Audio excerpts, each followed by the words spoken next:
بسم اللہ الرحمن الرحیم. In the name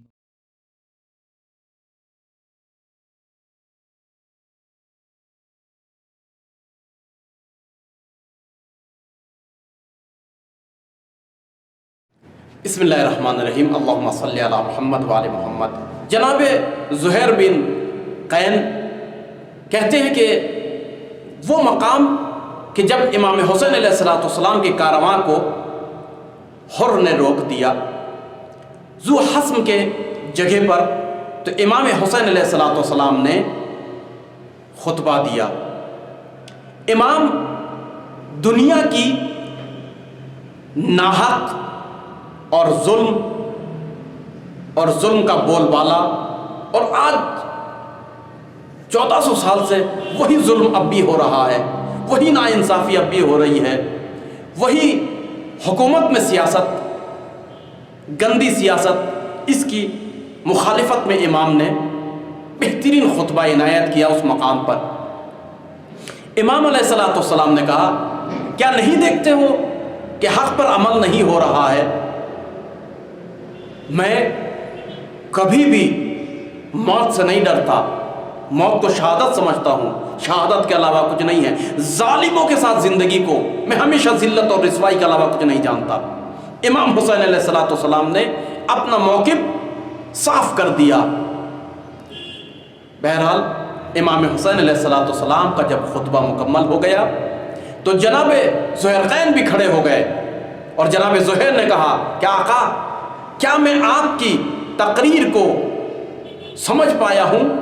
اگر میں آپ کی تقریر کو سمجھ پایا ہوں تو اجازت دیجیے میں بھی آپ کی تقریر کے بعد تاکہ اعلان آمادگی کروں کہ میں آپ کے ساتھ ساتھ ہوں اور حق کے لیے کھڑا ہوں گا.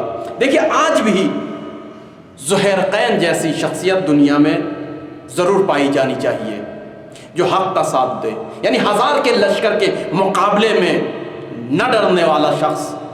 اور جناب زہیر قین نے تقریر یہاں شروع کی. اب وہ پہلا شخص ہے یا پہلی شخصیت ہے کہ اس مقام پر، مقام ذو حسم پر، امام حسین علیہ السلام کی تقریر کے بعد آپ کے حکم پر عمل پیرا ہونے کے لیے اپنی آمادگی کا اظہار کرتے ہیں. اور آپ نے تقریر کی، کہا، یا ابن رسول اللہ، ہم نے آپ کے کلام میں موجود بلند و بالا معارف کو سنا. اگر ہمیں معلوم ہوتا کہ ہم ہمیشہ اس دنیا میں زندہ رہیں گے اور اس دنیا کی آسائش اور تمام سہولیات سے مستفیض ہوں گے، پھر بھی ہم آپ کے رکاب میں شہید ہونے کو افتخار سمجھتے ہیں. ہم اس دنیا کی لذتوں کا پرواہ نہیں کرتے، اس دنیا کو ہم ہیچ سمجھتے ہیں. لہٰذا امام حسین علیہ السلام نے آپ کے حق میں دعا دی. عجیب بات ہے میرے دوستوں، میرے جوانوں، وقت کے امام معصوم نے جناب زہیر قین کو دو مرتبہ تاریخ میں ہے، بلکہ متعدد مرتبہ، لیکن میں 2 مرتبہ خاص کر ذکر کر رہا ہوں کہ آپ نے دعائیں دی. ایک منزل ذو حسم پر 1000 کے لشکر کے سامنے ڈٹ کر آپ نے جو ہے وہ خطبہ دیا، فصیح و بلیغ خطبہ دیا. حر ایسے ہی نہیں بدلے تھے، حر کے بدلنے میں بہت سارے کردار امام حسین علیہ السلام نے طرح طرح سے موعظہ کیا. اصحاب امام حسین کے موعظے نے کام دیا. بہرحال حضرت زہیر قین نے یہاں پر اپنی تقریر کی اور امام نے آپ کو دعا دی. پھر امام علیہ السلام کو آپ نے مشورہ دیا. جناب زہیر نے کہا کہ آقا، 1000 کا لشکر ہے حر کے ساتھ، ایسا کرتے ہیں کہ ہم حر سے ابھی جنگ لڑتے ہیں، چونکہ میں دیکھ رہا ہوں یہ 1000 کا لشکر ہمارے لیے کچھ بھی نہیں ہے، مگر اس کے بعد جو لشکر آئے گا وہ سنگین لشکر ہوگا، وہ اس میں تعداد زیادہ ہوں گے. امام حسین علیہ السلام کا جواب سنیے. یاد رکھو زہیر قین، ہم کبھی پہل نہیں کرتے ہیں. اللہ اکبر، یہ امام کا جواب ہے. امام اگر چاہتے تو ہرملا کے لشکر کو پانی ہی نہ پلاتے، وہ پیاسے ہی مر جاتے، جنگ کی تو ضرورت ہی نہ پڑتی. مگر یہ کردار حسینی ہے. یاد رکھیے گا، کردار حسینی آج بھی ایسا ہونا چاہیے زندہ ہمارے قلوب میں. ہم صرف حسین حسین نہ کریں بلکہ کردار حسین کو زندہ رکھنا یہ حسینیت ہے. کہ ہم کبھی بھی چاہے مد مقابل ہمارا قاتل کیوں نہ ہو، دشمن کیوں نہ ہو، لڑنے کیوں نہ آ رہا ہو، اس کو بھی موقع دیں ہدایت کا اور پہل نہ کریں. خیر جناب زہرقین نے پھر آپ کو مشورہ دیا. کہتے ہیں کہ جب عبید اللہ ابن زیاد کی جانب سے خط آیا اور حر کو ملا اور اس میں یہ لکھا ہوا تھا کہ امام حسین کو جنگل میں اور بیابان میں تنہائی میں لے جا کر قتل کر ڈالو نعوذ باللہ، اور یاد رکھو اے حر میرا جاسوس، میرا ایلچی جاسوس بن کر تمہارے سر کے اوپر معین ہے، جب تک یہ کام نہیں کرو گے اور وہ آ کر مجھے خبر نہیں دے گا تمہیں معافی نہیں ملے گی. تو حر نے یہ خبر امام حسین علیہ السلام کو دی. امام حسین علیہ السلام کو کہا کہ میں مجبور ہوں آپ کو قتل کرنے کے لیے، اور یہ مجھے دستور ملا ہے اور میرے اوپر جاسوس رکھے گئے ہیں. عبید اللہ ابن زیاد کا ایلچی ہے. تو جناب زہرقین نے وہاں پر پھر جو ہے وہ تقریر کی اور کہا کس میں ہمت ہے کہ فرزند زہرا کو، فرزند نبی کو ہم جیسے جانثاروں کے ہوتے ہوئے بیابان میں لے جا کر شہید کر ڈالے. بہرحال یہ ہمت کی بات ہے، یہ شجاعت کی بات ہے، یہ بہادری اور دلیری کی بات ہے. جناب زہرقین نے امام حسین علیہ السلام کو مشورہ دیا. کہا کہ آقا اگر آپ حر سے پہل نہیں کرنا چاہتے ہیں تو چلیے کام کرتے ہیں، فرات کے کنارے کنارے چلتے ہیں اور ایک مقام ہے، ایک جگہ ہے، گھاٹی ہے کہ جس کا نام عقر ہے. عقر بہت مضبوط اور مستحکم جگہ ہے، وہاں پہ کوئی حملہ نہیں کر سکتا ہے، چونکہ دفاع کرنے میں وہ جگہ بہت آسان ہے، ہم وہاں پر جا کے پناہ لیتے ہیں. تو امام حسین علیہ السلام نے کہا میں عقر سے زیادہ خدا کی پناہ مانگتا ہوں. پھر جناب زہرقین نے کہا کہ آقا پھر چلیے کربلا چلتے ہیں، ایک جگہ ہے کرب و بلا. روایت کہتی ہے کہ جب جناب زہرقین کی زبان سے نام کربلا کو امام حسین نے سنا تو آپ کے آنکھوں سے آنسو نکل گئے. امام حسین علیہ السلام نے ایک سرد آہیں بھری. جناب زہرقین کے بارے میں مشہور ہے کہ جب تاسوعہ کے دن 9 محرم کو حضرت ابوالفضل عباس علیہ السلام کو امام حسین علیہ السلام نے عمر سعد کی جانب بھیجا اور وہاں پر یہ بات طے ہوئی کہ عمر سعد سے 1 دن کی مہلت لو، یا میں اپنے جملوں کو بدل کر کہہ دوں کہ ظالم کو 1 دن کی مہلت دو. تو امام حسین علیہ السلام نے جن افراد کو حضرت عباس کے ساتھ بھیجا ہے اس میں حبیب ابن مظاہر علیہ السلام کے ساتھ ساتھ زہرقین بھی تھے. اور آپ گئے اور جانے کے بعد حضرت عباس علیہ السلام کا آپ نے ساتھ دیا، ہمراہی کی. جب فوج اشقیہ نے مولا عباس علیہ السلام کی نافرمانی کی تو آپ نے وہاں پھر خطبہ دیا، موعظہ کیا. وہاں پر حبیب ابن مظاہر علیہ السلام نے بھی تقریر کی اور موعظہ فرمایا. جب آپ نے موعظہ کیا تو ایک شخص تھا، اس کا نام عزرا یا غرہ بھی لکھا ہے، البتہ نقطے کا فرق ہوتا ہے. عزرا بن قیس یا غرہ بن قیس کہتے ہیں حبیب ابن مظاہر کے بارے میں کہ حسین کے بارے میں تو تم کیا ہو، تمہاری کیا شخصیت ہے. تو ایک مرتبہ امام حسین علیہ السلام کا جو مرتبہ ہے رسول اکرم کے نزدیک، آپ کی جو منزلت ہے، جو فضیلت ہے، وہ بیان کی ہے. تو غرہ نے ایک مرتبہ کہا کہ زہرقین تم کیا بات کر رہے ہو، کل تک تو تم عثمانی تھے، آج حسین کے طرفدار. تو آپ نے متانت کے ساتھ جواب دیا، کہا کہ یاد رکھو میرا آج حضرت عباس کے ساتھ حمایت حسین علیہ السلام میں آنا یہ اس بات کی دلیل ہے کہ میں حسینی ہوں. اللہ اکبر. میں امام حسین علیہ السلام کے ساتھ دیتا ہوں. دیکھیے میں اپنے جوانوں کے لیے ایک بہترین میسج دینا چاہتا ہوں. کسی نے چھٹے امام سے پوچھا، امام جعفر صادق علیہ السلام سے، کہا کہ آقا یہ بتائیے سب سے بہترین دعا کیا ہے؟ سب سے بہترین دعا کیا مانگنی چاہیے؟ تو چھٹے امام نے فرمایا، کہا کہ دعا کرنا الہی عاقبت امورنا الخیر، کہ پاک پروردگار ہماری عاقبت کو بخیر کرنا، خیر و عافیت کے اوپر ہماری عاقبت کو تمام کرنا، زندگی کیسی بھی گزر جائے حر کی طرح، ظہرتین کی طرح، مگر آخری وقت میں بھی اگر بصیرت امام مل جائے، معرفت امام مل جائے، مقام امام سمجھ میں آ جائے تو انسان بہشتی ہو جاتا ہے، نوری ہو جاتا ہے، سرخرو ہو جاتا ہے، لائق احترام ہو جاتا ہے، آئیڈیل بن جاتا ہے۔ آپ نے فصیح و بلیغ 3 مرتبہ تقریر کی کرب و بلا کی سرزمین پر، ایک حضرت عباس علیہ السلام کے ساتھ بھی آپ نے جو تقریر کی، پھر اس کے بعد جب آپ جنگ کے میدان میں لڑنے کے لیے گئے، البتہ جنگ کے میدان میں پھر میں عرض کروں اذن امام سے آپ گئے ہیں، ایک روایت میں ہے کہ 2 مرتبہ آپ نے جنگ کی۔ جی ہاں، یہ وہ شہید ہیں کہ جنہوں نے 2 مرتبہ جنگ کی ہے۔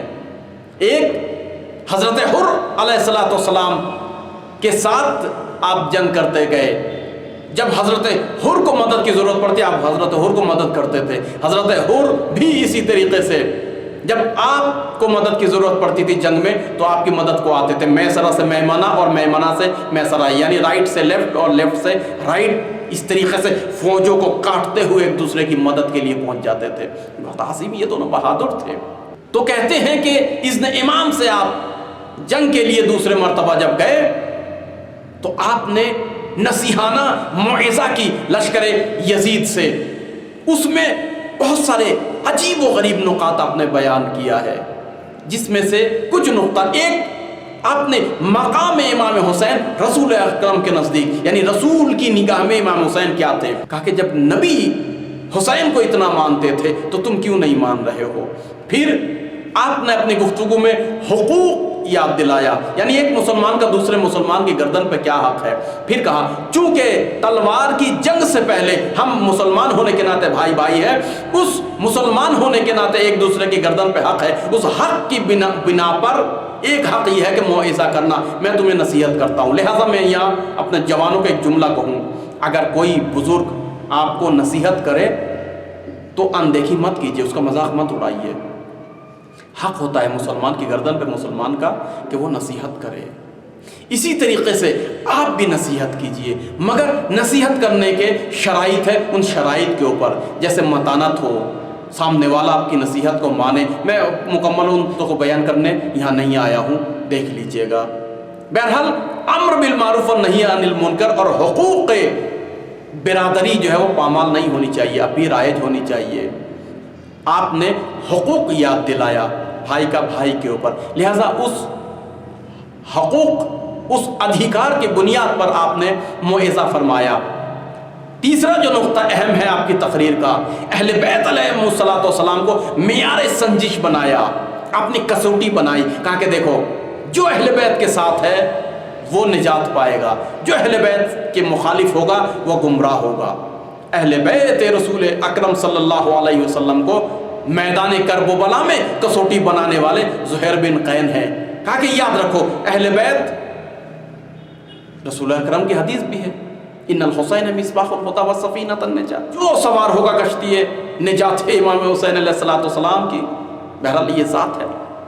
پھر عجیب نقطے کی جانب اشارہ کیا جناب زہیر نے، ماں کا تقابل کیا، کہا کہ دیکھو دو کردار ہے یہاں پر، میں اپنی زبان میں عرض کر رہا ہوں۔ ایک حسین، مادر حسین کون ہے؟ فاطمہ الزہرا، اور ایک کس کے حکم سے آئے ہو، کس کے ماننے والے تم ہو؟ اس کی ماں کا نام سمیہ ہے، عبید اللہ ابن زیاد کی ماں کا نام سمیہ۔ کہا کہ سمیہ کہاں ہے؟ گمراہ، شرابی، عبید اللہ ابن زیاد یعنی زیاد ابن ابی، ہمیشہ حجر بن عدی جیسے شخص کو شہید کرنے والا، طرح طرح کے لوگوں کے اوپر ظلم کرنے والا، زبان کاٹنے والا، پیروں کو، ہڈیوں کو توڑنے والا، ہاتھوں کو توڑنے والا، یعنی ظلم کرنے والا مسلمان، وہ کہاں؟ اور یہاں فرزند نبی کہاں؟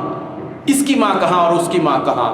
بہرحال یہ عظیم مقابلہ کروایا، اب بھی اگر موعظہ میں کسی کو سمجھ میں نہ آئے۔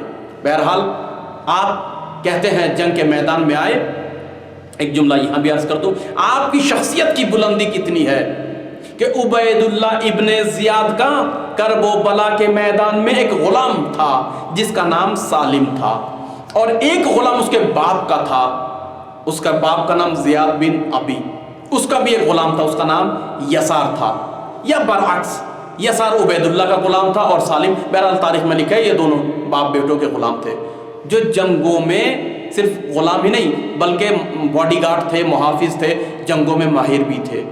ان دونوں سے مقابلہ ہوا عبداللہ ابن عمیر کا، تو کہا کہ عبداللہ ابن عمیر تو ہم تم کو نہیں جانتے ہیں، تم کو نہیں پہچانتے ہیں، ہم جن کو پہچانتے ہیں کوفے کا بزرگ شخصناش جنگجو زہیر بن قین کو ہمارے سامنے لے کر آؤ۔ بہرحال جناب زہیر بن قین بزدل تو نہ تھے، کھڑے ہو گئے اور جانے کے لیے امام علیہ السلام نے آپ کو روکا، کہا کہ نہیں زہیر قین، عبداللہ ابن عمیر ہی جنگ لڑے گا، ان کو مجبور کرو ان سے جنگ لڑنے تاکہ ان کی بھی معرفی ہو جائے۔ بہرحال یہ تاریخ ہے، اس کا مطلب یہ ہے کہ آپ مشہور شخصیتوں میں سے تھے۔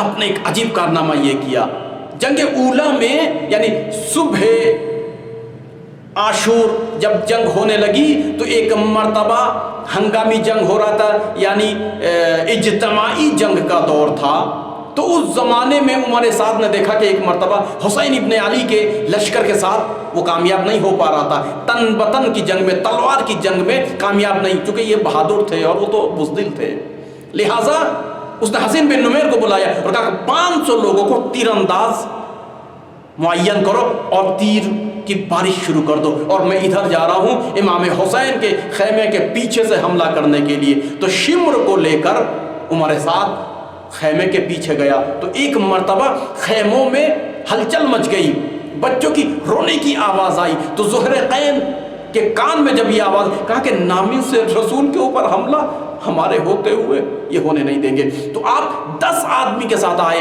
تو آنے کے بعد سنا کہ شمر چلا رہا ہے کہ آگ لے کر آؤ، کہا ہے وہ بے غیرت، تو یہ شرم نہیں آتی، ناموس رسول ہے، فرزندان نبی ہے، عمر سعد سے اور شمر سے یہاں پر جنگ ہوتی ہے، آپ صرف 10 آدمی ہیں اور شمر ابن ذی الجوشن کے ساتھ بہت سارے لوگ ہیں۔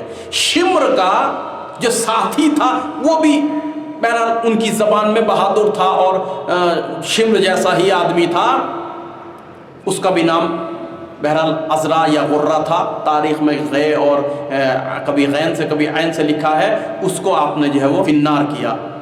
آپ نے شمر ابن ذی الجوشن کے ساتھی کو فنار کیا، صرف 10 آدمی تھے، اور وہاں پر آپ نے جو ہے وہ خیمے میں آگ لگانے سے ان کو گریز اور دور رکھا۔ امام حسین علیہ السلام کی دعا ایسے ہی شخص کے لیے نہیں لگتی ہے، کہتے ہیں کہ آپ جنگ کے لیے آئے، ایک مرتبہ آپ نے حضرت حر کے ساتھ جنگ کی اور ایک مرتبہ آپ تنہائی جنگ کے لیے آئے، البتہ نمایاں کردار کے مالک تھے، شب عاشور میں بھی آپ باغیرت ترین صحابی ثابت ہوئے۔ جب امام حسین علیہ السلام نے چراغ کو بجھایا اور وہ کہا کہ آپ لوگ جا سکتے ہیں، آپ کو میں نے معاف کیا، اس طریقے سے بھی میں حسین وعدہ کرتا ہوں کہ تم نجات پا جاؤ گے، اور ہو سکے تو میرے اصحاب اور انصار آپ میرے بچوں کے، میرے ساتھیوں کے یعنی بنی ہاشم کے ہاتھ میں ہاتھ ڈال کر ان کو بھی لے جا سکتے ہیں ساتھ میں، اللہ اکبر۔